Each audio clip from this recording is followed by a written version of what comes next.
نحمده ونصلي على رسوله الكريم اما بعد فاعوذ بالله من الشيطان الرجيم بسم الله الرحمن الرحيم رب اشرح لي صدري ويسر لي امري واحلل عقدة من لساني يفقهوا قولي۔ کل کی باتیں کچھ یاد رہی؟ بعد میں کتنی یاد رہی؟ کچھ اپنے آپ پہ نظر ڈالنا شروع کی؟ کوئی غلطی پہچانی اپنی؟ ہاں، آپ کیا کہتی ہیں؟ ان کا کہنا یہ ہے کہ کل یہاں سے جانے کے بعد ان کی کیفیت یہ تھی کہ جیسے خدا نخواستہ کہیں کوئی حادثہ ہوتا ہے تو اس کا اثر ایک دل پر رہ جاتا ہے، تو سارا وقت وہ دماغ میں اسی طرح باتیں گھومتی رہیں۔ اصل میں میری اپنی کیفیت یہی تھی، یہاں آنے سے پہلے بھی اور بعد میں بھی۔ میں جب کلاس میں کل آئی تھی تو میں صلاۃ توبہ پڑھ کر آئی تھی۔ یہ تو خیر کراچی سے میں سوچ کے چلی تھی کہ آپ لوگوں کو یہ کتاب پڑھاؤں گی، لیکن اللہ تعالیٰ کس طرح بندے کی مدد کرتا ہے اور وہ کیفیت بھی اس پر خود ہی طاری کر دیتا ہے۔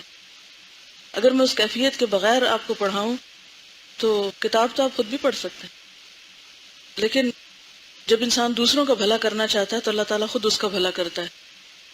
تو اس سے پہلے کہ میں آپ کو یہ پڑھاتی اور سب باتیں کرتی، اللہ تعالیٰ کی طرف سے مجھے خود اتنی زیادہ اسٹرانگ فیلنگ تھی اور اپنی غلطیاں اتنی زیادہ مجھے جیسے کہتے ہیں نا کہ فلیش کرتی ہیں۔ ایسا ہوتا ہے نا کہ آپ جیسے کوئی بات سوچ رہے ہیں تو ایک دم آپ کو فلیش کرتی، کوئی چیز آپ کے مائنڈ میں آ کے اسٹرائک کرتی کہ یہ کام یوں نہیں یوں کرنا چاہیے، یہ کام نہیں ہونا چاہیے۔ تو ہو سکتا ہے کہ وہ کیفیت کچھ آپ تک بھی ٹرانسفر ہوئی ہو۔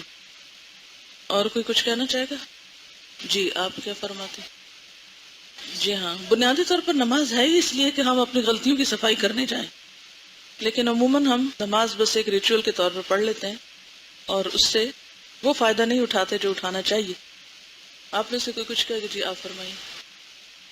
بالکل، اصل میں قرآن پاک میں بھی آپ جتنا قیامت کے بارے میں پڑھتے ہیں تو وہ دن زمین و آسمان پہ بھی بہت بھاری ہوگا، یعنی اس سے سخت دن ہے کوئی نہیں، نہ پہلے اور نہ بعد میں، لیکن ہم اس کو ایک معمولی چیز سمجھتے ہیں اور اس کا احساس نہیں کرتے۔ ہم بڑا بولتے ہیں لفظ فکر آخرت فکر آخرت، لیکن یو ڈونٹ مین اٹ کہ فکر آخرت کس چیز کا نام ہے، یعنی احساسات ہمارے واقعی داخل نہیں ہیں۔ حضرت ابو بکر صدیق رضی اللہ تعالیٰ عنہ جب نماز پڑھتے ہیں، آپ نے پڑھا ہی ہوگا ان کے مکی دور کے بارے میں کہ جب مکہ میں وہ نماز پڑھا کرتے تھے تو قریش کی عورتیں اور بچے جو تھے وہ آس پاس جھمگٹا لگا کے کھڑے ہو جاتے تھے، کیونکہ اتنا کثرت سے روتے تھے نماز میں کہ وہ ان کو آ کے تو حیران پریشان دیکھتے تھے۔ پھر ان لوگوں نے باقاعدہ مطالبہ کیا کہ ابو بکر باہر نماز نہ پڑھیں، کہیں چھپ کے نماز پڑھیں، کیونکہ ہمارے بچے اور عورتیں متاثر ہو جاتے ہیں اس سے۔ ہماری نمازوں کا کیا حال ہے؟ اس سے کون متاثر ہوا آج تک اگر دیکھا جائے تو؟ کیونکہ اللہ تعالیٰ کے حضور ہم اتنی بے دھیانی سے کھڑے ہوتے ہیں اور اتنی لاپرواہی سے کھڑے ہوتے ہیں جیسے کوئی بات ہی نہ ہو۔ دنیا میں کسی بادشاہ کے دربار میں جا کر کھڑے ہوتے ہوئے تو ہم ایسے نہیں کریں گے، یعنی کسی دنیاوی بادشاہ کے دربار کا ایک ادب کرتے ہیں نا۔ اگر آپ کسی ایسی جگہ پر جائیں جو آپ کو بہت امپریس کر رہی ہو تو آپ کیا کبھی کانشیس ہوئے یا ایسے ڈھیلے ڈالے چلتے جاتے ہیں؟ کبھی آپ کو کسی ایسی جگہ پر جانے کا اتفاق ہوا ہے، کوئی دنیا کے کسی بڑے مقام پر، کسی محل میں، کسی ایوان صدر میں یا کسی ایسی جگہ پر کسی کو ہوا ہوا آپ میں سے؟ جی، کہاں گئی تھی آپ؟ قومی اسمبلی کا جو ایوان ہے اس میں گئی تھی۔ اندر جا کر آپ کی کیا فیلنگ تھی؟ یعنی عام لائف سے ایک ٹوٹلی چینج فیلنگ تھی؟ اور کوئی؟ جی ہاں، یہ کہتے ہیں کہ پرائم منسٹر ہاؤس جانے کا ان کو اتفاق ہوا تو ایک مروبیت کی کیفیت ہوتی ہے، اور آپ نے دیکھا ہوگا کہ اس وقت ہماری چال، ہمارے ایکشنز، ہماری گفتگو، ہماری نگاہیں، سب پہ فرق پڑتا ہے یا نہیں؟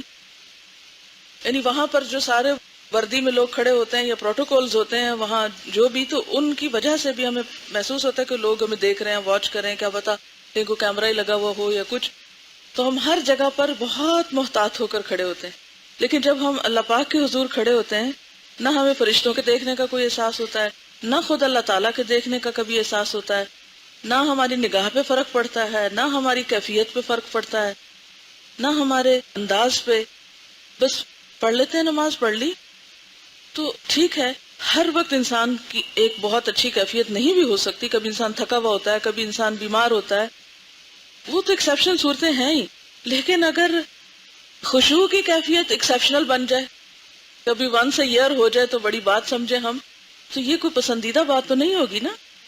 ایکسیپشنل یہ تو ہو سکتا ہے آپ تھکے میں آج، اسی لیے تو کہا کہ بھوک لگی ہے نماز بعد میں پڑھو، پہلے کھانا کھا لو. اگر تمہیں نیند آ رہی ہے تو پھر کیا ہے، پہلے سو جاؤ پھر پڑھ لو. اگر واش روم جانے کی ضرورت ہے تو پہلے ہو آؤ. کیوں یہ باتیں کہی گئی ہیں؟ تاکہ نماز میں جو ہماری کیفیت ہونی چاہیے اس پہ اثر نہ پڑے، کوئی اور احساس ہمیں اوور کم نہ کرے، ہم پر غالب نہ آ جائے کوئی اور احساس. کیونکہ یہ ساری کیفیات شدید ہوتی ہیں نا، نیند، بھوک اور یہ سب، تو اس میں ہم کیا کرتے ہیں، پھر دھیان ادھر ہی لگا رہتا ہے، جلدی ختم کرو تاکہ کچھ کھا لو، جلدی ختم کرو کہ واش روم جاؤ. یہ چیز جو ہے پھر نماز کو صحیح نہیں ادا ہونے دیتی. یہ کوئی اور گھر کا کام ہے، یہ کچھ، تو اس میں ایٹ لیسٹ جو فرض نماز ہے، چلے سنت نفل میں آپ صلی اللہ علیہ وسلم سواری پر بھی نفل پڑھ لیتے تھے، بیٹھ کے بھی پڑھتے تھے، جدھر منہ گھومتا تھا، وہ بھی اچھا ہونا چاہیے. لیکن ایٹ لیسٹ جو فرض ہے، ڈیوٹی ہے نا، فرض کس کو کہتے ہیں؟ ڈیوٹی کو کہتے ہیں. ڈیوٹی تو ڈیوٹیفل ہو کے ادا کرنی چاہیے نا، کانشیس ہو کر ادا کرنی چاہیے. تو ہم سب کو اس کی کوشش تو کرنی چاہیے، احساس تو کرنا چاہیے. چلے نہ ہو سکے وہ ایک الگ بات ہے. اصل میں احساس نہیں ہوتا نا کہ اللہ تعالیٰ دیکھ رہا ہے یا ہم اس کے دربار میں حاضر ہوئے ہیں. میں اس میں سے ایک آدھ حدیث پڑھ کے پھر اس کی وضاحت آپ کے ساتھ کرتی ہوں، پھر بیچ میں آپ ڈسکشن کر لیجیے گا. بسم اللہ الرحمن الرحیم. آج ہم ذکر کریں گے کچھ ان اعمال کا جو ہمارے گناہوں کو دھونے کا ذریعہ ہے، جس سے ہمارے گناہ صاف ہوتے ہیں یا دھلتے ہیں یا معاف ہوتے ہیں. تو گویا جہاں ہم ایک طرف غلطیاں کرتے ہیں وہاں دوسری طرف ساتھ ساتھ کفارہ بھی کرنا چاہیے، تاکہ کوئی چیز ہمارے پارٹ پہ جمع نہ ہو اور ہمیں بوجھل نہ کر دے. حضرت حمران جو حضرت عثمان رضی اللہ عنہ کے غلام تھے، وہ بیان کرتے ہیں انہ رآ عثمان دعا بوضوء فافرغ على يديه من انائه فغسلهما 3 مرات ثم ادخل يمينه في الوضوء ثم تمضمض واستنشق واستنثر ثم غسل وجهه 3 ويديه الى المرفقين 3 ثم مسح برأسه ثم غسل كل رجل 3 ثم قال رأيت النبي صلى الله عليه وسلم يتودأ نحو وضوئي هذا وقال من تودأ نحو وضوئي هذا ثم صلى 2 ركعتين لا يحدث فيهما نفسه غفر الله له ما تقدم من ذنبه. حمران جو حضرت عثمان کے غلام ہیں، انہوں نے دیکھا حضرت عثمان کو کہ حضرت عثمان نے وضو کا پانی منگوایا اور اپنے دونوں ہاتھوں پر برتن سے پانی ڈالا. برتن سے کیسے؟ یوں، ٹھیک ہے، برتن سے پانی ڈال، بیچ میں نہیں ہاتھ ڈالے، بلکہ کیا کیا، برتن سے پانی ڈالا اور ان کو 3 مرتبہ دھویا. ایک دفعہ ڈالا، دھویا، پھر ڈالا، دھویا، پھر ڈالا، دھویا. اب آپ جب ٹیپ کھولتے ہیں تو آپ کیا کر سکتے ہیں، اب بار بار ٹیپ کھول کے دھو کے پھر ٹیپ بند کرنے، اور اس میں تو ٹائم ضائع ہو جائے گا. تو آپ کیا کر سکتے ہیں، بس اتنا ٹیپ کھولیں کہ جس سے اتنا پانی گرے کہ آپ آرام سے اس میں 3 دفعہ آپ مل کے، یعنی انٹینشنلی آپ کیا کریں، کم از کم 3 دفعہ اس کو مل لیں.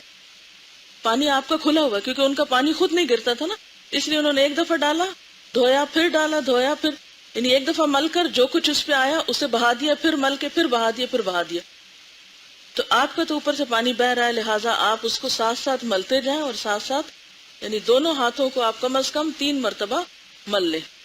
پھر اپنا دایاں ہاتھ پانی میں ڈالا، یعنی اب وہ برتن ایسا ہوگا نا کہ جس میں سے اگر ہر دفعہ انڈیلیں پانی تو کیا ہے، گر جائے گا. تو انہوں نے اب ہاتھ دھل گئے تو برتن کے اندر ہی پانی میں ہاتھ ڈال لیا. اس کے بعد کلو کی اور ناک میں پانی چڑھایا اور ناک کو جھاڑا. آپ لیل و نہار میں بہت کچھ یہ پڑھ چکے ہیں، مجھے اس کی وضاحت اس وقت نہیں کرنا، لیکن جب یہ موسم بدلتا تو اکثر لوگوں کو زکام وغیرہ ہو جاتا ہے. تو پچھلے ہفتے مجھے بھی اچانک اٹیک ہوا، اور مجھے جب ہوتا ہے زکام تو 1 ہفتہ تو کچھ بات ہی نہیں، بہت لمبا جاتا ہے، پڑھانا وڑھانا وہ بہت متاثر ہوتا ہے. تو مجھے خوف یہ تھا کہ اس وقت میں ریکارڈنگ کرا رہی تھی رمضان پروگرام کی، اور پھر مجھے یہاں بھی آنا تھا. میں نے کہا اگر یہ پکڑی گئی تو پتہ نہیں کیا ہوگا. خوب اللہ سے دعا کی، یا اللہ اب تو مجھ پہ رحم کر، اور میں ابھی اس مشقت کو اٹھانے کے اہل نہیں ہوں. اچھا، اتنے میں کسی کا فون آیا اور انہوں نے مجھے کہا کہ آپ 3 دفعہ ناک میں پانی خوب اوپر چڑھائیں، بالکل اینڈ تک لے جائیں، جس سے آپ کی آنکھوں میں بھی مرچیں لگ جائیں، اور آپ دیکھیں گے آپ ٹھیک ہو جائیں گے۔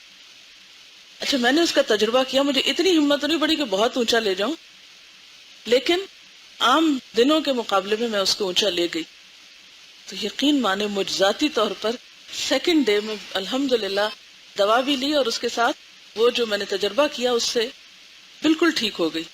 تو بات یہ ہے کہ یہ جو سنت کے طریقے ہیں یہ بہت مفید طریقے ہیں، اگر ہم عام حالات میں ان پر شعوری طور پر عمل کرتے ہیں تو شاید بیمار بھی ہم کم ہوں۔ پھر اپنا چہرہ 3 مرتبہ دھویا اور ہاتھوں کو کوہنیوں تک 3 مرتبہ دھویا، پھر اپنے سر کا مسح کیا، اس کے بعد ہر پاؤں 3 بار دھویا، پھر فرمایا میں نے نبی صلی اللہ علیہ وسلم کو وضو کرتے ہوئے دیکھا، آپ نے میرے اس وضو جیسا وضو کیا، اور فرمایا جو کوئی میرے اس وضو کی طرح وضو کرے، اب شرط آپ دیکھیے کیا ہے، جو کوئی میرے اس وضو کی طرح وضو کرے، یعنی اچھی طرح ہاتھ دھوئے اور ناک میں پانی چڑھائے اور صاف کرے اور سب کچھ، پھر 2 رکعتیں پڑھے جس کو عام طور پر تحیۃ الوضو کہتے ہیں، اور ان میں اپنے دل میں مختلف خیالات لے کر نہ آئے تو اللہ تعالیٰ اس کے پچھلے گناہ معاف فرما دیں گے، یعنی یہ عمل گناہوں سے معافی کا ذریعہ ہے۔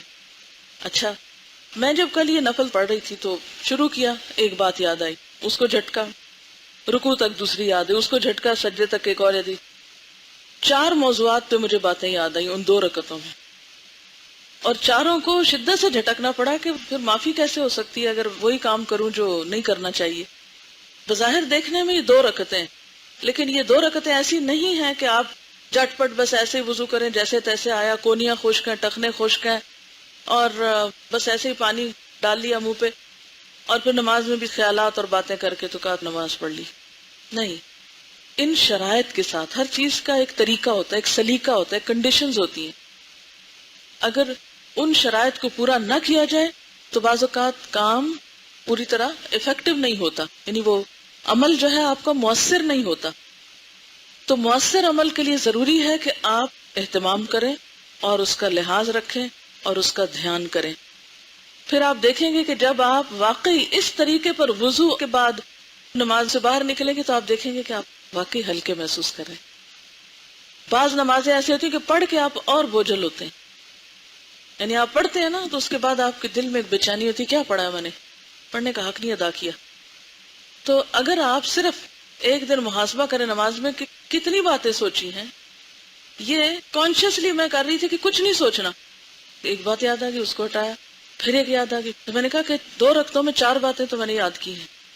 اس کو آپ ٹوٹلی تو نہیں روک سکتے، لیکن بات یہ ہے کہ اگر خیال آیا تو اس کی کہانی نہ بنائیں، آگے اس کو ادھر ہی نکال دیں، یہ ضرور کر سکتے ہیں۔ تجربہ کیا میں نے، جب جھٹک دیا تو پھر ہٹ گئی وہ بات، لیکن جب ہم اسی میں ہی کھو جاتے ہیں تو پھر پتہ نہیں چلتا کہ پڑھ کیا رہے ہیں۔ ایک اور روایت میں الفاظ یوں ہیں، فَلَمَّا تَوَدَّعَ عُثْمَانُ قَالَ أَلَا أُحَدِّثُكُمْ حَدِيثًا لَوْلَا آيَةٌ مَا حَدَّثْتُكُمُوهُ سمعت النبي صلى الله عليه وسلم يقول لا يتوضأ رجل يحسن وضوءه ويصلي الصلاة إلا غفر له ما بينه وبين الصلاة حتى يصليها قال عروة الآية إن الذين يكتمون ما أنزلنا من البينات والهدى من بعد ما بيناه للناس في الكتاب أولئك يلعنهم الله ويلعنهم اللاعنون۔ صحیح بخاری کی روایت ہے، حضرت عثمان رضی اللہ تعالیٰ عنہ جب وضو کر چکے تو کہنے لگے میں تم کو ایک حدیث سناتا، اگر قرآن کی ایک آیت نہ ہوتی تو میں تم کو حدیث نہ سناتا۔ اب میں نے آپ سے شاید پہلے بھی ذکر کیا تھا کہ جو آپ سیکھیں اس کو شیئر کیا کریں دوسروں کے ساتھ، یہاں بھی وہ اپنا علم شیئر کر رہے ہیں، اور ساتھ ہی کیا کہتے ہیں کہ اگر قرآن پاک میں یہ آیت نہ ہوتی تو میں تم کو نہ بتاتا۔ اور وہ آیت کیا ہے آگے ہم دیکھتے ہیں، پہلے وہ حدیث سناتے ہیں، میں نے نبی صلی اللہ علیہ وسلم کو فرماتے ہوئے سنا جو شخص اچھی طرح سے وضو کرے اور اس کے بعد نماز پڑھے تو جتنے گناہ اس نماز سے دوسری نماز کے پڑھنے تک ہوں گے وہ بخش دیے جائیں گے۔ عروہ نے کہا کہ آیت یہ ہے، ترجمہ، بے شک جو لوگ چھپاتے ہیں ان چیزوں کو جو ہم نے نازل کی روشن دلیلوں اور ہدایت میں سے، اس کے بعد کہ ہم نے اپنی کتاب میں انہیں لوگوں کے لیے کھول کر بیان کر دیا ہے۔ یہی وہ لوگ ہیں کہ لعنت کرتا ہے ان پر اللہ تعالیٰ، اور لعنت کرتے ہیں ان پہ لعنت کرنے والے، کہ جن کے پاس علم ہے اور پھر وہ اس کو آگے نہیں دیتے، چھپا کے رکھتے ہیں، اس کو بس اپنا ہی خزانہ سمجھتے ہیں، تو ایسے لوگ اللہ کی رحمت سے دور ہوتے ہیں۔ تو کہتے چونکہ قرآن میں یہ آیت ہے اس لیے میں تمہیں یہ حدیث بتا رہا ہوں۔ اور واقعی ان آیات نے صحابہ کرام کے اندر ایسا زبردست جذبہ پیدا کیا ہوا تھا کہ وہ کوئی بھی چیز جو انہیں معلوم تھی وہ اس کو اپنے اوپر ایک امانت سمجھتے تھے اور آگے پہنچاتے، اور اگر آپ دیکھیے کہ وہ نہ پہنچاتے تو کیا علم ان تک ہی بس نہ ہو جاتا، ختم نہ ہو جاتا؟ آج ان چیزوں سے ہم کیسے فائدہ اٹھاتے، اور اگر آج ہم اپنے پارٹ پر ان کو آگے نہیں پہنچاتے تو دوسرے لوگوں تک کیسے بات پہنچے گی؟ انہیں کیسے پتا چلے گا؟ وہ کیسے فائدہ اٹھائیں گے؟ ان کی آخرت کیسے سنورے گی اگر ہم ان باتوں کو آگے نہیں کنوے کریں گے؟ لہذا آسان طریقے سے کسی کتاب کی شکل میں، کسی کیسٹ کی شکل میں، خود بول کر، کچھ بھی، کوئی بھی طریقہ ہو کہ جس کے ذریعے آپ علم کو آگے سے آگے پہنچائیں، تو یہ سب کام اللہ کی رحمت کو پانے کا ذریعہ ہے۔ بہرحال خلاصہ یہ ہے کہ ہر نماز اگر صحیح طریقے پر ادا کی جائے، یاد رکھیے شرط ہے اس میں، صرف نماز پڑھنا ہی نہیں، اگر نماز صحیح طریقے پر ادا کی جائے، صحیح وضو کے ساتھ، تو وہ نماز کفارہ بن جاتی ہے ان غلطیوں کا جو پچھلی نماز کے بعد سے اب تک کی گئی تھی۔ تو اس سے آپ دیکھیے کہ نماز کا کتنا بڑا فائدہ ہمیں پتہ چلتا ہے، کتنا عظیم فائدہ ہمیں پتہ چلتا ہے نماز کا، کہ وہ گناہوں کی معافی کا ذریعہ ہے۔ تو آج کم از کم آپ کوشش کریں کہ کل یہاں آنے سے پہلے اچھا سا وضو کر کے 2 نفل صلاۃ التوبہ کے اور وقتاً فوقتاً پڑھ لیا کریں۔ روز تو پڑھنا مشکل ہوگا شاید، روز اگر اپنے وقت کی نماز جو ہے اس کو کم از کم اچھا کر لیں، اور اس میں سے بھی فرض کو کم از کم اچھا کر لیں ٹو سٹارٹ ود، کیونکہ ایک دفعہ فرض ٹھیک ہو گئے نا تو انشاءاللہ آگے بھی آپ دیکھیں گے پھر مزہ ہی نہیں آتا دوسری طرح نماز پڑھنے کا۔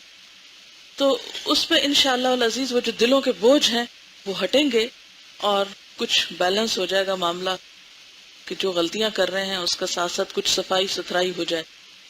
کبھی بھی گناہوں کو ٹالے نہیں، اچھا پھر کر لیں گے، اچھا پھر ہو جائے گا، ابھی بڑی مصروفیت۔ وہ زندگی کا کون سا حصہ ہے جس میں انسان مصروف نہیں؟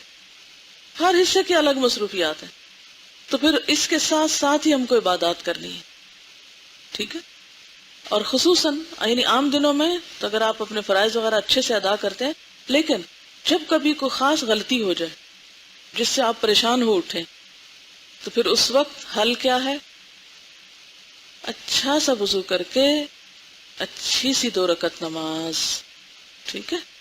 دل کی حالتیں بدلتی ہیں اور دس از ویری نیچرل، لیکن ریشو یہ نہیں ہونا چاہیے کہ اکثر نمازیں خراب اور کوئی ایک سیدھی۔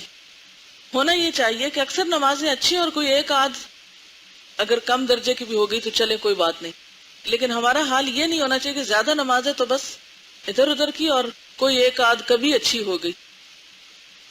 دیکھیں تحیت الوضو تو ہوگا ہی اس وقت جب آپ وضو کریں گے، اور وضو عام طور پر آپ نمازوں سے پہلے ہی کرتے ہیں، تو جو اوقات ہیں ممنوع جس میں نفل نماز پڑھے جائیں وہ فجر کی نماز کے بعد اور عصر کی نماز کے بعد، تو اس پہ نہیں پڑھے، فجر سے پہلے نہیں، فجر کے بعد اور عصر کے بعد۔ آگے چلتے ہیں۔ حضرت ابو ہریرہ رضی اللہ تعالی عنہ بیان کرتے ہیں کہ ایک مرتبہ رسول اللہ صلی اللہ علیہ وسلم نے صحابہ کرام کو مخاطب کرتے ہوئے فرمایا، الا ادلکم علی ما یمحو اللہ بہ الخطایا ویرفع بہ الدرجات، قالوا بلی یا رسول اللہ، قال اسباغ الوضوء علی المکارہ وکثرة الخطى الى المساجد وانتظار الصلاة بعد الصلاة فذلكم الرباط۔ صحیح مسلم کی روایت ہے، ترجمہ ہے کہ رسول اللہ صلی اللہ علیہ وسلم نے فرمایا، کیا میں تمہاری رہنمائی نہ کروں ایسے کاموں کے بارے میں جن کی وجہ سے اللہ تعالیٰ گناہوں کو مٹا دیتے ہیں اور ان کے ساتھ درجات کو بھی بلند کر دیتے ہیں، یعنی صرف گناہ ہی نہیں مٹتے بلکہ ساتھ ساتھ درجے بھی بلند ہوتے ہیں۔ لوگوں نے کہا، کیوں نہیں یا رسول اللہ صلی اللہ علیہ وسلم، بتائیے۔ تو آپ نے فرمایا وضو کا پورا کرنا سختی اور تکلیف میں، اور مسجد کی طرف قدموں کی کثرت ہونا، اور ایک نماز کے بعد دوسری نماز کا انتظار کرنا، یہی رباط ہے۔ اب اس میں 3 چیزیں ہیں۔ نمبر 1 اس میں کیا ہے؟ وضو کا پورا کرنا سختی اور تکلیف میں۔ سختی سے کیا مراد ہے؟ جیسے سردی، ایسی بیماری جس میں انسان تھوڑا سست ہو جاتا ہے، تھکاوٹ، آپ نے دیکھو کہ تھکاوٹ کے بعد تو انسان اور چست ہو جاتا ہے وضو کر کے، اور سفر جب پانی کم ہوتا ہے، بڑھاپا کہ انسان جب جوان ہوتا ہے تو کام آسان ہوتے ہیں، پھر آہستہ آہستہ مشکل ہوتی چلی جاتی ہے، تو بھی انسان ایسی چیزوں کی اگر پابندی کرتا ہے تو وہ اس کے لیے گناہوں کا کفارہ ہے۔ آپ دیکھیے کہ وضو ویسے بھی میل کچیل دور کرتا ہے نا انسان کے جسم کی، تو نہ صرف یہ ہے کہ جسمانی میل کچیل دور کرتا ہے، بلکہ اس کے ایک ایک قطرے کے ساتھ گناہ بھی جھڑ رہے ہوتے ہیں مختلف اعضاء کے۔ ہاتھوں کو دھونے سے ہاتھوں کے، چہرے کو دھونے سے چہرے کے، کلی کرنے سے زبان کے، پاؤں کو دھونے سے پاؤں کے۔ دوسری چیز، نماز کی طرف قدم اٹھا کے جانا، خاص طور پہ مردوں کے لیے جیسے مسجد جاتے ہیں تو عموماً سستی کرتے ہیں، گھر میں ہی پڑھ لیتے ہیں، تو قدموں کا ثواب تو گیا، تو ہر قدم پر گناہ مٹتے ہیں اور ہر قدم پر درجے بلند ہوتے ہیں۔ یہ آپ اپنے چھوٹے بھائیوں کو گھر میں جا کے بتا سکتے۔ چھوٹے بھائیوں کا لفظ میں نے خاص طور پر بولا ہے، یہ چھوٹے بچوں کو، اس لیے ہو سکتا ہے اگر آپ بزرگوں کو کہیں تو وہ آپ سے خفا ہوں، تبھی آپ میں ذرا ہمت اتنی نہیں ہے خفا کرنے کی لوگوں کو، تو اس لیے چھوٹوں سے شروع کر لیں جو آپ کی بات سن لیں، پھر آہستہ آہستہ ان کو کہیں، اور بڑے ویسے ہی سنتے رہیں گے، مخاطب ان کو کر لیں، وہ انڈائریکٹلی سن لیں گے۔ اور تیسری چیز، ایک نماز کے بعد دوسری نماز کا انتظار، یعنی دل میں بار بار خیال آنا چاہیے اچھا نماز کا وقت تو نہیں ہو گیا۔ ایک ہوتا ہے انسان اتنا غافل، پرواہ ہی نہ ہو کہ نماز کا وقت کب ہوگا اور کب نہیں، اور ایک یہ کہ دنیا کا کام کرتے ہوئے بھی دھیان کدھر ہو، کہیں نماز نہ چلی جائے، کہیں نماز لیٹ نہ ہو جائے، یہ جو فکر ہوتی ہے نا یہ بھی اسی میں شامل ہو جاتی ہے۔ تو یہ رباط ہے۔ رباط کیا ہوتا ہے؟ سرحدوں کی حفاظت کے لیے جب راتوں کو جاگتے ہیں مجاہد تو ان کے لیے بے پناہ اجر ہے۔ سورۃ آل عمران کے آخر میں آتا ہے یا ایھا الذین آمنوا اصبروا وصابروا ورابطوا، تو اس رباط میں کئی چیزیں آتی ہیں۔ بنیادی معنی تو اس کا سرحدوں کی حفاظت ہے، اسلحہ باندھ کے اور تیاری کے ساتھ، لیکن یہ کام بھی کچھ کم نہیں ہے، ایک نماز کے بعد دوسری نماز کا انتظار۔ اور خواتین کے لیے خاص طور پر ظاہر ہے کہ وہ اور تو کوئی ایسا کام نہیں کر سکتی، تو وہ کم از کم ایک نماز کے بعد دوسری نماز کا انتظار تو کر سکتے، اور یہ گناہوں کی معافی کا ذریعہ ہے۔ یعنی یہ جو آپ کا خیال رہے گا نا کہ نماز پڑھنی ہے، یہ نماز کی یاد آتے رہنا۔ اب جس شخص نے قضا کرنی ہو نماز، اس کو تو یہ خیال نہیں آ سکتا نا، جو نمازوں کی پابندی نہ کرتا ہو اس کو تو یہ خیال نہیں آئے گا کبھی۔ مسلم کی ایک اور حدیث ہے جس میں حضرت عمرو بن ابسہ کے اسلام لانے کا واقعہ بیان ہوا ہے۔ اس کے آخر میں عمرو بن ابسہ نبی صلی اللہ علیہ وسلم سے یہ الفاظ نقل کرتے ہیں، میں نے عرض کیا اللہ کے رسول صلی اللہ علیہ وسلم مجھے وضو کے بارے میں کچھ فرمائیے، تو آپ نے فرمایا جب تم میں سے کوئی اللہ کا بندہ وضو کا پانی لے کر کلی کرتا ہے اور ناک میں پانی ڈالتا ہے اور ناک کو جھاڑتا ہے تو اس کے چہرے، منہ اور نتنوں کے سب گناہ جھڑ جاتے ہیں۔ پھر جب وہ منہ دھوتا ہے جیسے اللہ نے اسے حکم دیا ہے تو اس کے چہرے کے گناہ رخساروں کے کناروں کے راستے جھڑ جاتے ہیں۔ پھر جب وہ اپنے ہاتھ کوہنیوں تک دھوتا ہے تو گناہ اس کے ہاتھوں کی انگلیوں کی پوروں کے راستے پانی کے ساتھ ہی جھڑ جاتے ہیں۔ پھر وہ اپنے سر کا مسح کرتا ہے تو سر کے گناہ بالوں کی نوکوں کے راستے پانی کے ساتھ گر جاتے ہیں۔ پھر وہ اپنے دونوں پاؤں ٹخنوں تک دھوتا ہے تو دونوں پاؤں کے گناہ انگلیوں کے پوروں سے پانی کے ساتھ گر جاتے ہیں۔ پھر اگر وہ کھڑا ہوا اور اس نے نماز پڑھی اور اللہ کی تعریف کی اور خوبیاں بیان کی اور بڑائی بیان کی جیسا کہ اس کی شان کے لائق ہے، اور اپنے دل کو خاص اللہ ہی کے لیے خالی رکھا۔ ہر ایک میں شرط کیا ہے؟ وہی جو ہم پوری نہیں کر پاتے۔ جب اتنی حدیث ہم پڑھتے نا، اچھا ایک نماز کے بعد دوسری نماز گناہوں کی معافی کے ذریعے سے، ہم کہتے ہیں ہم تو معاف ہو گئے، ہمارا تو صاف ہو گیا سب، لیکن جو شرط ہے وہ ہم کتنی پوری کرتے ہیں؟ دیکھیے نا، اس شرط کو پورا کرنا بھی ضروری ہے کہ دل کو اللہ کے لیے خالی کر لیا۔ اس کی پریکٹس کی مزید ضرورت ہوگی ہم سب کو۔ اسی کے لیے فرمایا قد افلح المؤمنون الذین هم فی صلاتهم خاشعون، یقیناً فلاح پا گئے وہ مومن جو اپنی نمازوں میں خشوع اختیار کرتے ہیں۔ تو خشوع میں سب سے پہلی بات یہ ہے کہ دل اللہ کے لیے خالص ہو، اور پھر یہ کہ اللہ کی تعریف اور خوبیاں بیان ہو. یہ جو ہم پڑھتے ہیں نا سبحانک اللہم و بحمدک و تبارک اسمک و تعالی جدک و لا الہ غیرک، رکتے ہیں کبھی اس پہ؟ سچ بولیے، رکتے ہیں اس پہ؟ کیسے پڑھتے ہیں اس کو؟ پڑھیے ذرا دل میں. نہیں، میں نے ایسے نہیں کہا، اونچا نہیں پڑھنے کو کہا. جیسے نماز میں پڑھتے ہیں ذرا اس وقت ویسے ہی بے شک ہاتھ باندھ لیں اور ذرا دیکھیں اللہ کی تعریف کی اور خوبیاں بیان کی اور بڑائی بیان کی جیسا کہ اس کی شان کے لائق ہے. ایسے ہی کرتے ہیں. کتنے دن ہو گئے ہیں کہ سبحانک اللہ کے ترجمے پہ ایک دفعہ غور نہیں کیا؟ سچ بتائیے، نہیں کرتے نا؟ اول سے آخر پڑھ جاتے ہیں. وہ جو بچپن کا رٹا لگایا ہوا ہے، ایک دفعہ گاڑی چلتی ہے تو رکتی اسی وقت ہے جب سلام ہو جاتا ہے. رکتے نہیں ہیں، سوچتے نہیں ہیں. کب کہتے ہیں سوچ کے سبحانک اللہم و بحمدک و تبارک اسمک و تعالی جدک و لا الہ غیرک؟ رکتے؟ معنی جانتے ہیں؟ غور نہیں کرتے کیا پڑھ رہے ہیں. تو فرمایا کہ جب کوئی شخص اچھا سے وضو کر کے خوب اللہ کی تعریف بیان کرتا ہے تو بے شک وہ اپنے گناہوں سے یوں صاف ہو گیا جیسے اس کی ماں نے آج ہی اسے جنا.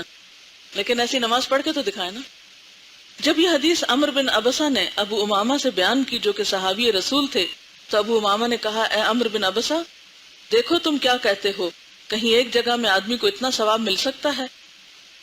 تو عمرو بن ابسہ فرمانے لگے اے ابو امامہ، میں بوڑھا ہو گیا ہوں، میری ہڈیاں کمزور ہو گئیں، میری موت قریب پہنچ گئی، پھر مجھے کیا ضرورت ہے کہ اللہ پر اور اس کے رسول پر جھوٹ بولوں؟ اگر میں نے یہ رسول اللہ صلی اللہ علیہ وسلم سے 1 2 3 بار بلکہ 7 بار بھی سنا ہوتا تو کبھی بیان نہ کرتا، لیکن میں نے اسے اس سے بھی زیادہ بار سنا ہے.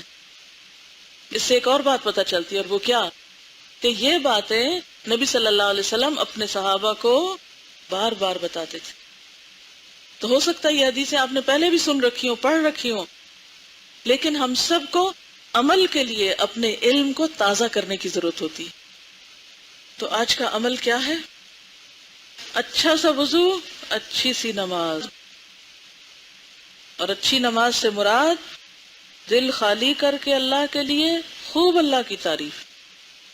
جو نماز میں بار بار وسوسے آتے ہیں نا، تو اس وقت بھی دل کی طرف توجہ کر کے 3 دفعہ تھتکار دے.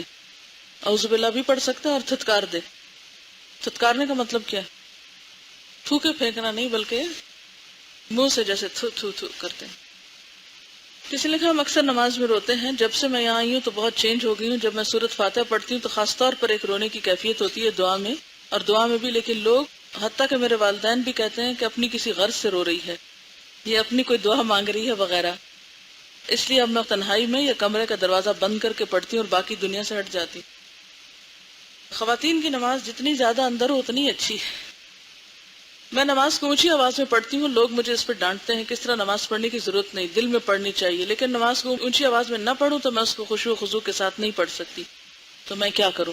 اس میں آپ دیکھیں کہ آپ صلی اللہ علیہ وسلم ایک دفعہ جا رہے تھے تو حضرت عمر کو دیکھا کہ وہ زور زور سے نماز پڑھ رہے تھے اور حضرت ابوبکر بالکل خاموش ہو کے پڑھ رہے تھے. تو آپ نے کیا فرمایا تھا کہ عمر تم تھوڑا کم کر لو اور ابوبکر تم تھوڑا اونچا کر لو. تو اگر اتنی صرف ہو کہ آپ کے اپنے کان سن رہے ہیں پھر تو ٹھیک ہے، اور اگر اتنی ہو کہ پورا گھر سن رہا ہے تو وہ ٹھیک نہیں ہے. تو حضرت عمر نے بھی یہ کہا تھا کہ میں شیطان کو بھگا رہا ہوں اس کے ذریعے، یعنی زور زور سے پڑھ کے. تو بالکل خاموشی سے نماز نہیں پڑھنی چاہیے. تھوڑا سا زیر لب اگر آپ بول کے پڑھیں گے تو اس سے انشاءاللہ زیادہ فائدہ ہوگا آپ کو. نماز میں خشوع کے لیے 2 چیزیں مجھے اچھی لگتی ہیں. مثلا نماز سے پہلے کوئی نیکی کا کام کر لیں، مثلا صدقہ یا سلام یا مسکرا کر کسی سے بات یا تکلیف دہ چیز ہٹانا. اور دوسرے کہ نماز کا وقت مقرر کر لیں. میں نے 2 رکعت نماز 5 منٹ میں پڑھنی ہے یا 4 رکعت 8 منٹ میں پڑھنی ہے.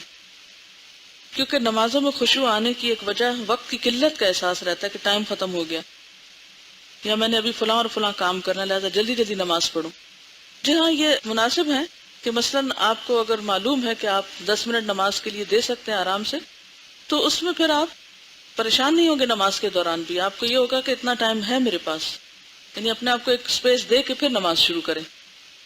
ہمارے علاقے میں جو مسجد ہے وہاں سنت کے مطابق نماز نہیں پڑھی جاتی اور علاقہ اتنی دور ہے کہ کوئی اور مسجد پاس نہیں. تو ایسی صورت میں کیا کرنا چاہیے؟ ایسی صورت میں وہاں جا کر نماز پڑھیں. نماز تو اپنی پڑھنی ہے ایک طرح سے. امام کے پیچھے چاہے کھڑے ہوں لیکن اپنی نماز پڑھ رہا ہوتا ہے. اس لیے مسجد کے ساتھ جڑ کے رہنا زیادہ بہتر ہے. آپ کا آنا جانا وہاں لگا رہے گا تو آپ ان کو بھی کوئی اچھی بات بتائیں گے. اگر آپ کٹ جائیں گے اور چھوڑ دیں گے اور جائیں گے ہی نہیں تو وہ اپنے غلط کام کرتے رہیں گے اور آپ اپنے اجر سے محروم رہیں گے. یعنی امام جو کچھ بھی کرتا ہے لیکن اس کی نماز کا اثر نمازیوں پہ نہیں پڑتا، کیونکہ نمازیوں کی اپنی نماز ہوتی ہے. امام تو صرف لوگوں کو جمع کرنے کے لیے ہوتا ہے، باقی ہر شخص کی اپنی نماز ہے. وہ نہیں سنت کے مطابق پڑھتے، آپ سنت کے مطابق پڑھ لیں لیکن مسجد نہ چھوڑیں. یہ لکھتی ہیں میں کل کی کلاس کے بعد اپنی کنڈیشن شیئر کرنا چاہوں گی کہ پہلے ایک بوجھ اور عجیب سی بوریت رہتی، چھوٹی چھوٹی باتیں اور خواہشیں جنہوں نے میری زندگی پر اس قدر سایہ کیا ہوا تھا کہ گویا بہت زیادہ دکھی اور پریشان میں ہی ہوں. لیکن کل کی کلاس اور ساتھ قرآن کی تلاوت نے مجھے شدت سے اس کا احساس دلایا. کیا میری زندگی کی بے چینی اور پریشانی یہ نہیں ہونی چاہیے کہ میرا رب مجھ سے کتنا راضی ہے اور کیا میں نے اس کے بندی ہونے کا حق ادا کیا ہے؟ بہت سے سوال اٹھنے پر میں نے اپنا راستہ خود اپنے لیے ہموار کیا ہے اور اب میرا دل اتنا مطمئن ہے کہ پہلے کبھی نہ تھا. میں نے شعوری طور پر اللہ کے قرب کی کوشش شروع کی ہے. وہ تبھی ہوگا جب میں اللہ سے محبت کروں گی، کیونکہ اللہ کی محبت تو اس سے محبت کیے بغیر نہیں ملتی. لکھا ہے کہ I felt very high about myself and it seems that the list of the sins I have committed is endless. I wonder will I be forgiven. بالکل یہ نسخہ اسی لیے تو آج آپ کو بتایا ہے تاکہ کل کا جو آپ کے اوپر ایک احساس ہے اب اس سے باہر بھی تو آنا نا. اس کو طاری اس طرح نہیں کرنا ہم نے کہ ہم اس کی وجہ سے مایوس ہوں. وہ احساس اس لیے کہ ہم اپنے گناہوں کو دیکھ کر پھر شعوری توبہ کی طرف آئے. عام طور پر ایسا تھا جب ہمیں یہ احساس نہیں ہوتا نا کہ ہم نے غلط کیا ہے تو پھر ہماری عبادات میں خوبصورتی بھی نہیں پیدا ہوتی. وہ دونوں چیزیں بے روح ہو جاتی. ایک طرف غفلت کیا ہے، غلطی کا احساس نہیں، اور دوسری طرف غفلت کیا ہے، نمازوں میں خوبصورتی یا عبادت میں خوبصورتی کا خیال نہیں. ہم سمجھتے ہیں ہم اتنا کچھ تو کر ہی رہے ہیں، نمازیں پڑھی تو رہے ہیں، پھر اور کیا کرنا ہے ہمیں. تو نہیں، اگر غلطی کا احساس ہوگا تو ساتھ ہی ہمیں پھر اس کو دھونے کا بھی اسی درجے کا احساس ہو جائے گا. اور اللہ تعالیٰ کی رحمت تو ہر چیز پہ چھائی ہوئی ہے. کل کا لیکچر اس لیے نہیں تھا کہ آپ لوگوں کو مایوسی میں مبتلا کیا جائے، وہ صرف اس لیے تھا کہ ہم اپنی غلطیاں دیکھنے کے قابل ہو جائیں، تاکہ نیکی کے وہ کام جن کو کرنے کا ہمیں کوئی خاص شوق نہیں ہے، جن کی طرف ہم شعوری طور پہ توجہ نہیں دے رہے، وہ توجہ ہماری اس طرف ہو جائے. یعنی اگر گناہوں کا احساس نہ ہو تو نماز میں خشوع نہیں ہو سکتا. کس لیے بھلا لائیں گے آپ نماز میں خشوع؟ تو اب یہ دونوں چیزیں ایک دوسرے سے ریلیٹ کر گئی ہیں نا. ایک طرف احساس ہے کہ مجھے معافی چاہیے، میں غلط کرتی ہوں، اور دوسری طرف ایک طریقہ مل گیا. تو اب انشاءاللہ اس سے زیادہ فائدہ ہوگا. کل جب یہ آیت آپ نے بار بار سنوائی الذین یوفون بعہد اللہ ولا ینقضون المیثاق، تو میں سوچ رہی تھی کہ کون کون سے عہد ہیں جو ابھی تک میں نے پورے نہیں کیے تاکہ میں انہیں جلد پورا کر لوں. اسی دوران یاد آیا کہ الہدا میں داخلے کے دوران بھی میں نے ایک عہد کیا تھا جسے میں نے کافی حد تک پورا کرنے کی کوشش کی. امانت بھی جو پوری نہ کر پاتی اگلے دن گروپ انچارج کو بتاتی، لیکن پھر بھی عہد کا حق ادا نہ کر سکی. اسی طرح پورے قرآن کی رائٹنگ کا جو کام دیا گیا وہ بھی نہ کیا. پلیز آپ مجھے اس عہد میں جو کمی ہوئی، جن امانتوں کو پورا نہ کر سکی، اس پر معاف کر دیں، ورنہ مجھے ڈر لگتا ہے کہ کل آپ میری تھوڑی بہت نیکیوں میں سے بھی لے جائیں گی. کیونکہ آج تو آپس میں محبت ہے لیکن کل سب کو اپنی فکر ہوگی. مجھے جواب ضرور دیجیے گا تاکہ میرے دل کو اطمینان ہو جائے. بات یہ ہے کہ وہ آپ نے میرے ساتھ نہیں عہد کیا تھا، وہ آپ نے اپنے رب کے ساتھ عہد کیا تھا ایک طرح سے. اس پر آپ اللہ تعالیٰ ہی سے معافی مانگے. لیکن ایک بات یہ ہے کہ ایسے جتنے بھی عہد ڈالے جاتے ہیں، یہ جتنی بھی امانت آپ کے لیے کہی جاتی، وہ آپ ہی کے فائدے کے لیے. آپ دیکھیے، اگر آپ کو قرآن کا ترجمہ یاد نہیں تو آپ کو پتا آپ کتنے خسارے میں. کبھی آپ نے اس کا احساس کیا؟ ہمیں معلوم ہے کہ آپ سمجھتے یہ شاید ہمارا کوئی رول ہے یا قانون ہے جو آپ کے اوپر امپوز کیا جا رہا ہے اور آپ مصیبت میں پھنس چکے ہیں یہاں آ کر، اور یہ ایک بوجھ ڈال دیا امانتوں کا. یہ بات نہیں ہے. بات یہ ہے کہ قرآن کا ترجمہ پڑھ کے بھی کچا رہ جائے تو میں سمجھتی ہوں اس سے بڑا نقصان آپ نے کوئی نہیں کیا اپنا. اس تعلیم کے بعد سب سے زیادہ جو چیز آپ کی ٹپس پہ ہونی چاہیے وہ قرآن کا ترجمہ ہے. کیوں؟ آپ پھر نماز میں پڑھیں، آپ کسی کی تلاوت سنیں، آپ حرم پاک میں جائیں، آپ کوئی بھی چیز کریں تو کلیئر یعنی اتنا واضح ٹرانسپیرنٹ ہو کے سب کچھ سامنے آنا چاہیے کہ کوئی جھول نہ ہو آپ کے اندر. بے حد ضروری. اگر آپ پوچھیں نا کہ اس پورے کورس کا اہم ترین کام کیا ہے، اہم ترین کام جو علمی اعتبار سے کرنے کا، تو میں آپ سے ایک ہی لفظ میں کہوں گی ترجمہ قرآن. جس کو وہ آ گیا وہ کسی چیز میں پیچھے نہیں رہ سکتا. اس کی تجوید بھی ٹھیک ہو جائے گی، اس کی گرامر بھی ٹھیک ہو جائے گی، اس کی تفسیر بھی ٹھیک ہو جائے گی، اور اس کے اندر ایک خشوع کی کیفیت بھی آئے گی. کیونکہ جب ترجمہ نہیں آتا تو ایک گلٹ آتی ہے اندر، پتہ نہیں اس آیت کا مطلب کیا، پتہ نہیں میں نے صحیح سمجھا بھی کہ نہیں. لیکن اگر ترجمہ آپ کو ٹھیک نہیں آتا اور آپ تلاوت سن رہے ہیں اور آیت کچھ کہہ رہی ہے اور آپ کچھ سے کچھ بنا کے پتہ نہیں کہاں پہنچ گئے، تو وہ آپ کا خشوع کیا بنے گا، اس کا کیا نقشہ بنے گا.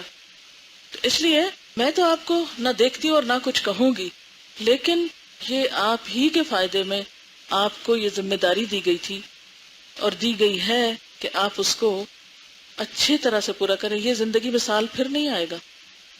آپ چاہے ٹیچر بن جائیں، چاہے آپ مبلغ بن جائیں، کچھ بن جائیں، لیکن یہ جو وقت اس وقت آپ کے پاس بحیثیت ایک طالب علم کے اس قرآن کو یاد کرنے کا ہے کہ آپ کو پڑھایا جاتا ہے، پھر آپ یاد کرتے، پھر سنا جاتا ہے، پھر ٹیسٹ ہوتا ہے، تو یہ گولڈن چانس ہے آپ کے پاس ترجمے کو یاد کرنے کا.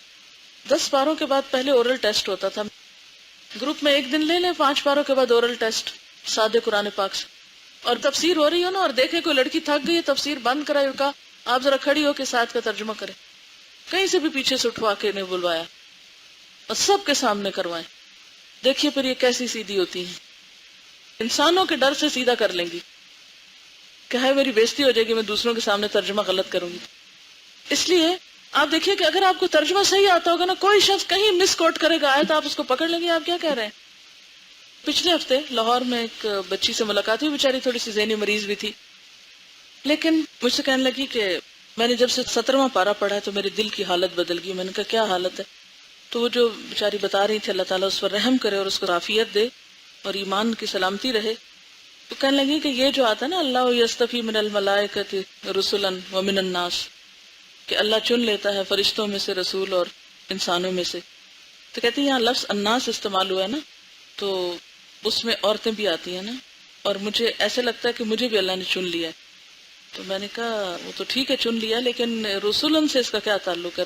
رسالت تو ختم ہو گئی، نبوت ختم ہو گئی ہے. تو میں نے کہا کہاں سے پڑھا آپ نے، آپ کو کیسے معلوم ہو کہ آپ کو چن لیا؟ کہتی میرے دل کہتا ہے. میں نے کہا تفسیر دل کے اوپر تھوڑی ہوتی ہے کہ آپ ایک آیت کا منمانا ترجمہ کریں اور پھر منمانی تفسیر نکالیں اس میں سے اور پھر کہیں یہ میرا دل کہتا ہے. میں نے کہا اس طرح تو میرا دل کچھ کہتا ہے، یہ 2-4 لوگ بیٹھے ان سب کا دل کچھ اور کہتا ہے. تو اس کا مطلب یہ ہے کہ تفسیر قرآن پھر دل کے اوپر کی جائے، تو وہ نتیجہ کیا نکلے گا؟ اس کا قرآن ہے یا کھیل ہے؟ فارملی میں نے اس سے بات کی کیونکہ وہ کسی کی سن نہیں رہی تھی. لگتا ہے کہ تھوڑی ذہنی بیچاری کو کوئی تکلیف ہوئی ہے. میں تو یہ سمجھ رہی تھی کہ ذہنی بیمار ہے، کیونکہ کوئی عقل مند صحت مند انسان یہ نہیں کر سکتا، لیکن باقی معاملات میں ٹھیک ہے. لیکن اس سے ایک اور بات ہے کہ ہم میں سے ہر ایک کو مسلسل اپنے لیے دعا کرنی چاہیے کہ اللہ ہمارے دلوں کو بھٹکنے سے بچانا، کیونکہ قرآن پڑھ کے اگر ہم خدا نہ خواستہ ذرا بھی پھسلے تو کتنی تکلیف دہ بات ہے. تو ایک تو یہ کہ یہ ربنا لا تزغ قلوبنا کی دعا جو ہے بڑی اہم ہے سب کے لیے. نبی صلی اللہ علیہ وسلم اپنی دعا میں کثرت سے دعا پڑھتے تھے یا مقلب القلوب ثبت قلبی علی دینک. اور دوسری اہم بات یہ ہے کہ اب اگر رسولن کا معنی جو ہے آپ کو نہیں پتا یا آپ کو ترجمہ اس وقت زبانی نہیں آتا اور قرآن پاک بھی نہیں، تو کوئی آپ کو لے کے بیٹھ جائے اور ترجمہ الٹا پلٹا کر کے آپ کو ورغلائے تو ہو سکتا ہے آپ بھی پھسل جائیں. تو اگر ترجمہ مضبوط ہوگا، اگر ترجمہ صحیح ایکیوریٹ ہوگا، تو آپ کو گرامر سیکھنے میں کچھ مشکل نہیں رہے گی، فوراً معیار آپ کو قرآن دے دے گا. تجوید سیکھنے میں کچھ مشکل نہیں، اس لیے کہ لفظ صحیح آتا ہوگا تو ہی ترجمہ صحیح پڑھ سکیں گے نا. اگر آپ مثال کے طور پہ اگر مفعول اور فاعل کا فرق زبر اور زیر کے ساتھ جیسے ہوتا ہے باب افعال میں، اگر آپ ترجمہ صحیح پڑھ رہے ہیں تو رواں بھی ٹھیک ہی پڑھیں گے، پھر ناظرہ پڑھنے میں غلطی نہیں کریں گے. اس لیے جتنے بھی انچارجز یہاں بیٹھے ہوئے اور جو بھی آپ کی ٹیچرز ہیں، میں سب سے یہ ریکویسٹ کروں گی کہ اپنی پرائرٹی نمبر 1 پہ ترجمے کو رکھیں اور اس میں کوئی کمپرومائز نہ کریں. اور اس میں صرف ہم سے نہیں معافی مانگے، اللہ تعالیٰ سے بھی مانگے، لیکن یہ کہ اپنے اکیڈیمکس کو مضبوط ترین کریں. انہوں نے لکھا ہے کہ میں نے کل اپنی غلطیوں پر نظر ڈالی تو مجھے جو سب سے زیادہ غلطی محسوس ہوئی وہ میری ہر کام میں جلدی یا عجلت تھی. اس کا اثر فرائض پر بھی پڑتا ہے، ڈیوٹیز درست طریقے سے ادا نہیں ہو پاتی کیونکہ ہر کام میں جلدی جلدی کرنے کا خوف ہوتا ہے. مہربانی فرما کر میری رہنمائی فرمائیں کہ اس کو کس طرح کم کروں، کس طرح اصلاح کروں. بہت اچھا سوال ہے اور آپ نے اپنے آپ کو بہت اچھی طرح پہچانا ہے. بہت سے لوگ صرف اپنے مزاج کی عجلت اور جلد بازی کی وجہ سے بہت سے غلط کام کر جاتے ہیں. رویوں میں بھی خرابی اسی وجہ سے ہوتی ہے. یعنی آپ نے کسی کی بات آدھی سنی اور آدھی تو سنی نہیں اور آگے ذہن سے خود ملا لیا. جلدی کی نا آپ نے نتیجہ نکالنے میں. کسی کا سوال سنا نہیں، پہلے ہی جواب شروع کر دیا. ہوگی نا گڑبڑ. وہ کچھ کہنا چاہ رہا ہے، آپ نے کچھ اور سمجھا اور آپ اس کے ساتھ کچھ اور کرنے کو لگ گئے. اسی طرح اگر بات آپ کسی سے کر رہے ہیں اور تیز تیز بول رہے ہیں تو ہو سکتا ہے وہ آپ کی بات سمجھ ہی نہ پائے، اور اگر اس نے سمجھی نہیں تو وہ کام خراب کرے گا، پھر آپ اس کو ناراض ہوں گے. مثلا سرونٹس ہیں، اگر آپ گھر میں جا کے انہیں کوئی کام کہتے ہیں اور جلدی جلدی جلدی جلدی بول کے ان کو بتا دیتے ہیں اور ان بیچاروں کے پلے کچھ نہیں پڑا، پھر تھوڑی دیر کے بعد آپ ایکسپیکٹ کرتے ہیں کہ جو آپ انسٹرکشن دے کے گئی تھی وہ کدھر ہیں، اور وہ نہیں ہوئی تو پھر آپ ان کو غصہ کریں کہ تم سنتے ہی نہیں ہو. تو قصور اس کا نہیں تھا، قصور ادھر تھا، اور ہم بلیم بھی اس کو کر رہے ہیں، غلطی کے اوپر دوسری غلطی کر رہے ہیں. تو اگر آپ غور فرمائیں تو یہ ایک بالکل انہوں نے سچی بات کی ہے کہ ہماری بہت سی غلطیوں اور کوتاہیوں کی وجہ کو ہماری بدنیتی یا ہمارا کوئی بعض اوقات غفلت سستی یا وہ جو کل ہم نے اسباب لکھے تھے نا وہ نہیں ہوتی، ہماری طبیعت کی جلد بازی ہوتی ہے.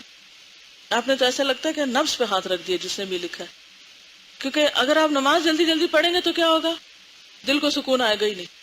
وضو جلدی جلدی کیا تو نہیں آئے گا. کام کوئی بھی جلد بازی میں کیا ہے، یعنی پڑھنے کا، تفسیر پڑھی ہے یا کچھ بھی، آپ کو بات سمجھ ہی نہیں آئے گی. مثلاً اگر آپ جم کے پڑھ رہے ہیں، غور سے پڑھ رہے ہیں، تو آپ کو اپنا لیسن سمجھ آئے گا. مثلاً علوم القرآن آپ پڑھ رہے ہیں، آپ تیزی سے ایک دفعہ پڑھ گئے، کوئی سمجھ نہیں آئی، پھر تیزی سے پڑھا دو، وقت اتنا ہی لگ گیا، سمجھ آپ کے پلے کچھ نہیں پڑا. تو اب ضرورت کس بات کی تھی کہ آپ ذرا صبر کے ساتھ جم کے ایک پیراگراف پڑھتے، غور کرتے، سوچتے کیا پڑھا، پھر آگے چلتے، پھر سوچتے، پھر آگے چلتے. تو اگر ہم سب اپنی اس عادت پر قابو پا لیں، بہت سی مشکلات سے بچ سکیں. اچھا، ہم ایک دم پریشان ہو جاتے ہیں، ایک دم پینک ہو جاتے ہیں، ایک دم غصے میں بھر جاتے ہیں، یہ سب سے بڑی خرابی ہے. جی آپ انہوں نے بتایا کہ ان کے اپنے اندر یہ چیز بہت تھی، تو انہوں نے دو چیزوں میں کوشش کی. ایک تو یہ کہ جیسے کلاس میں بیٹھتے ہوئے انہوں نے اپنے ساتھ عہد کیا کہ میں ہلوں گی نہیں، تو اس سے ان کے اندر پیشنس آیا.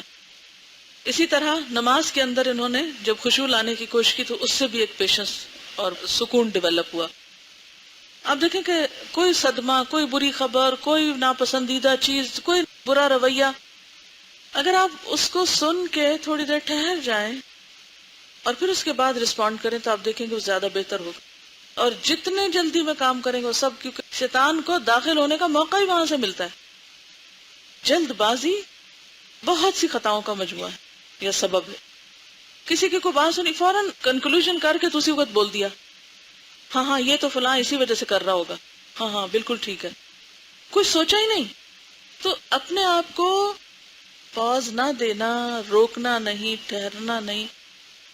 واقعی اگر ہم اس میں کامیاب ہو جائیں تو آپ دیکھیں گے بہت ساری غلطیاں خود بخود کم ہو جائیں.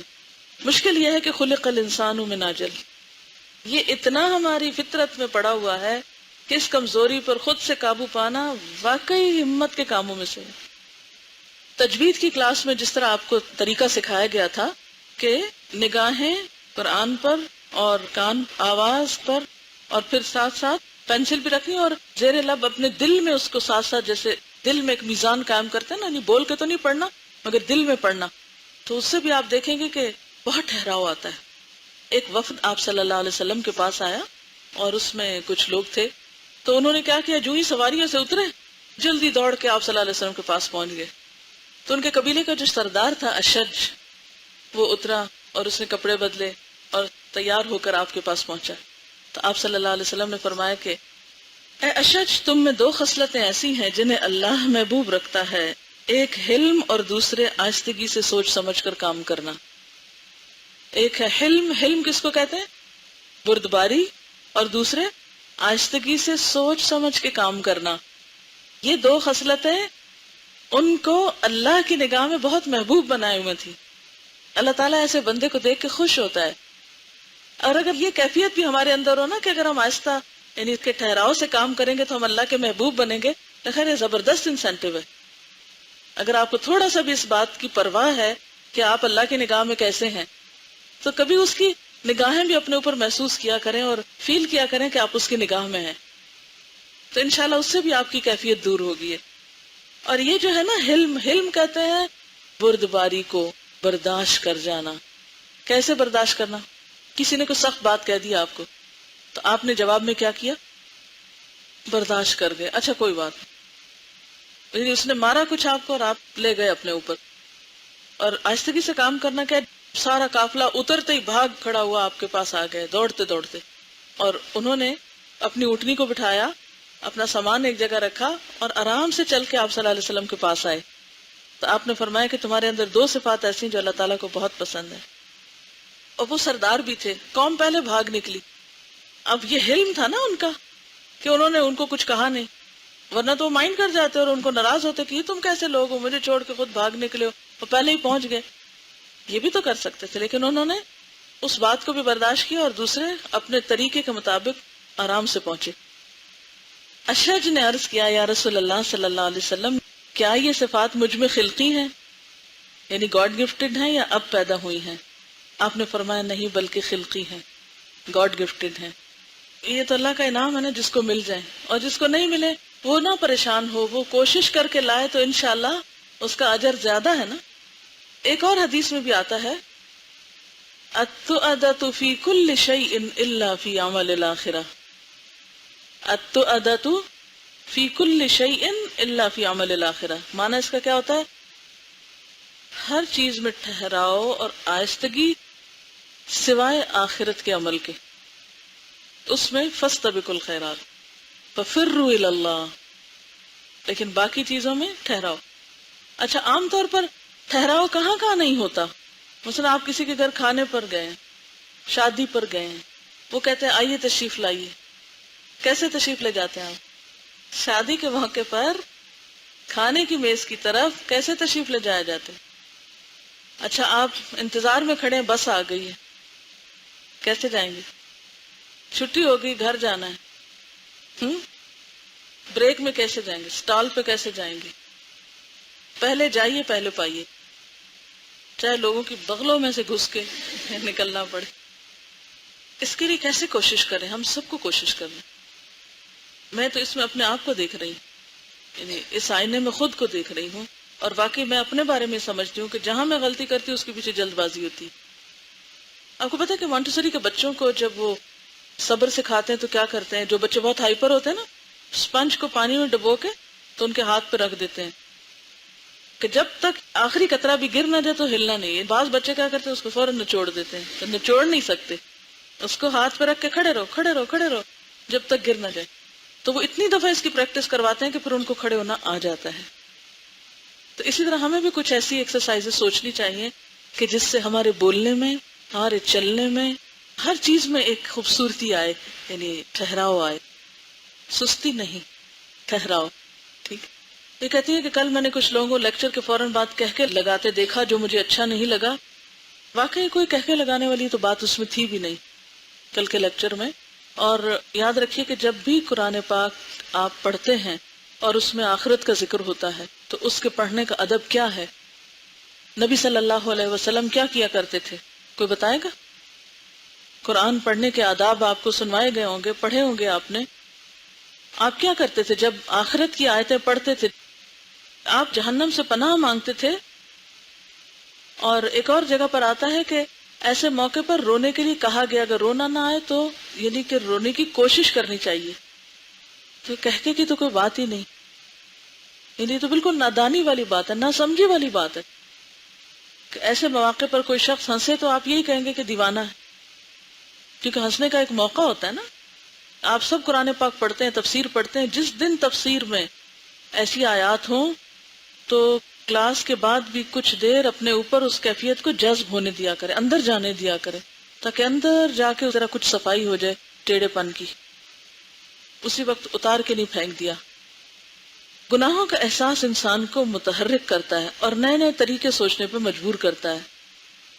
جیسے صحابہ کرام میں سے وہ صحابہ جو جتنا محسوس کرتے وہ اتنے عمل میں آگے بڑھ جاتے، حتیٰ کہ اس راہ میں اپنی جان بھی دے دیتے.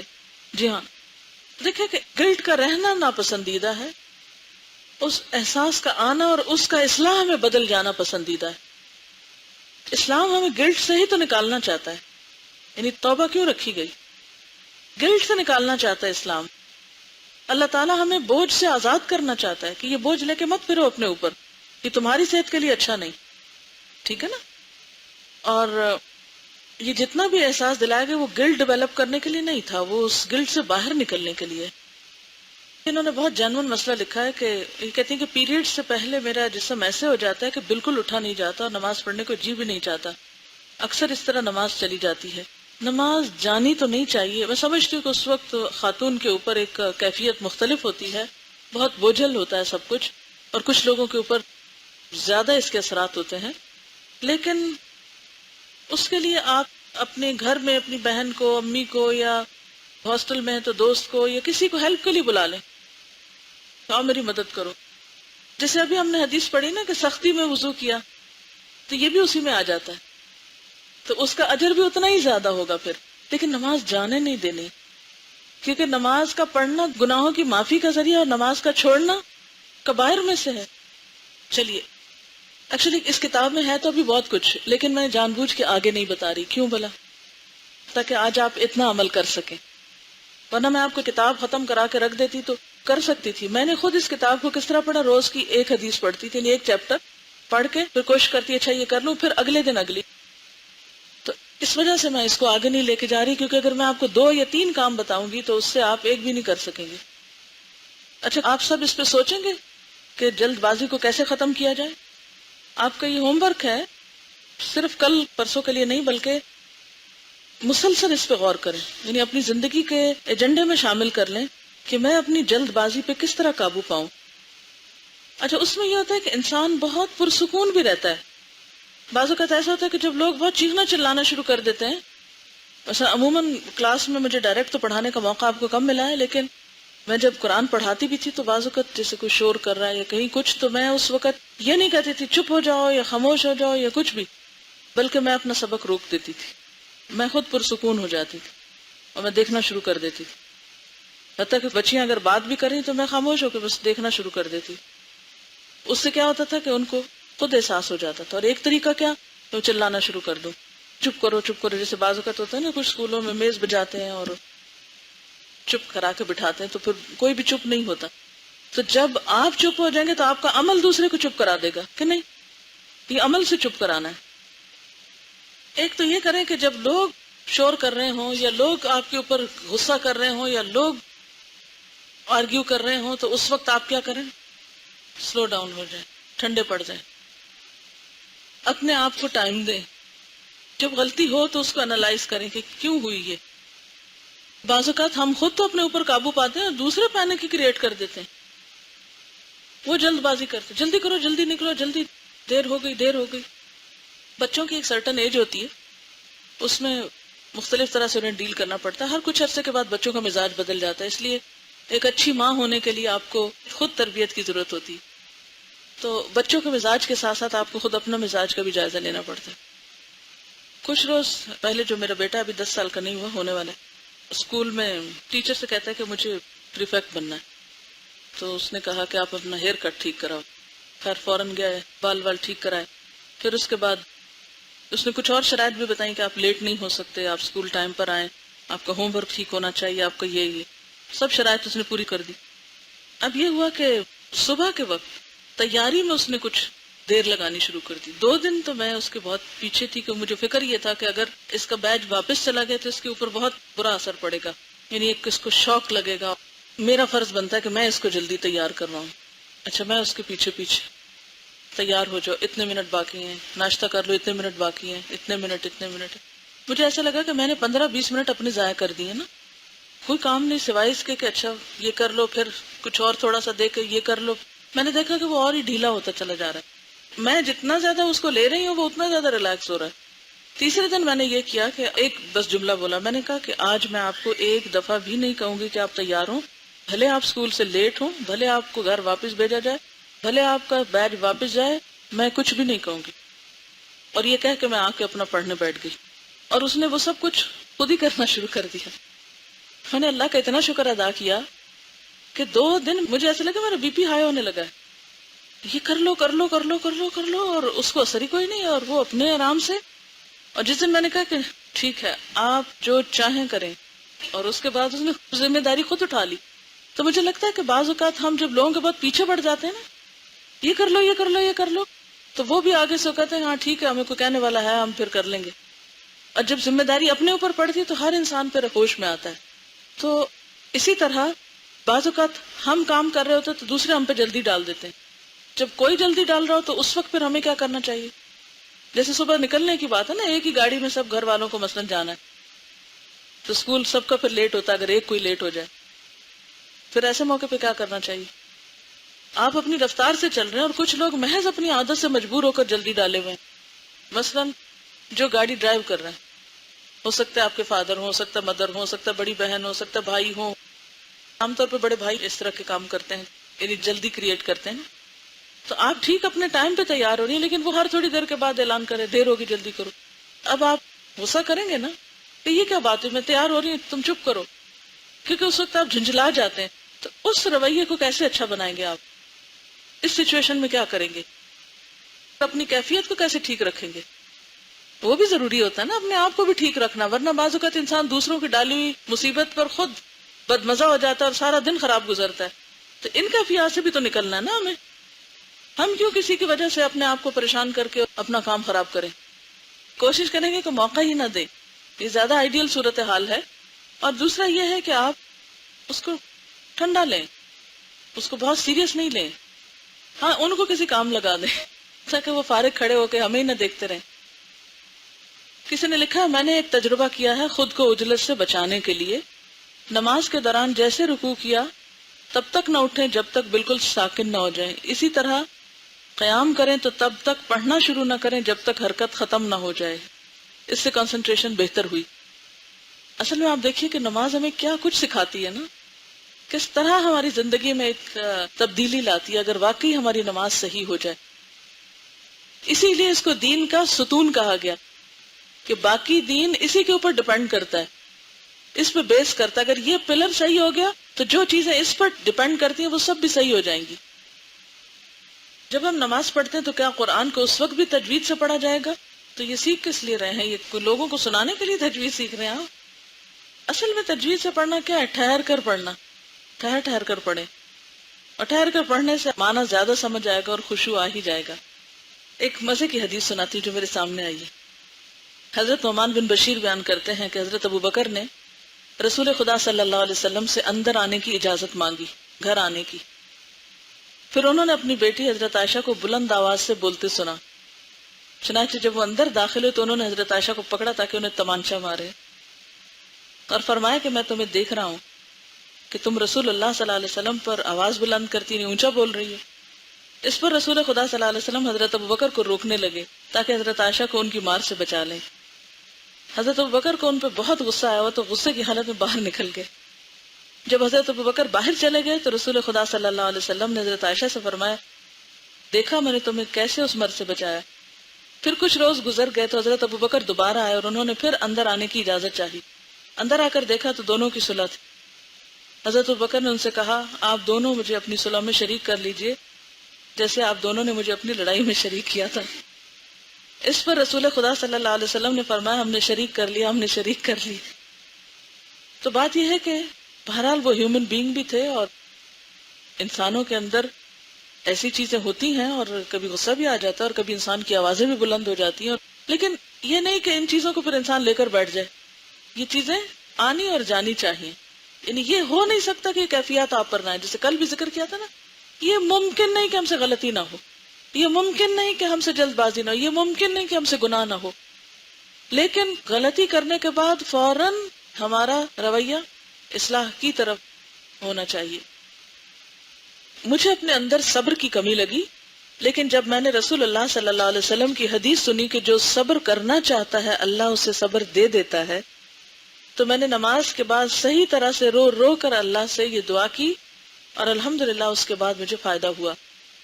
سبحانک اللہم و بحمدک نشہد ان لا الہ الا انت نستغفرک و نتوب الیک. السلام علیکم ورحمۃ اللہ وبرکاتہ.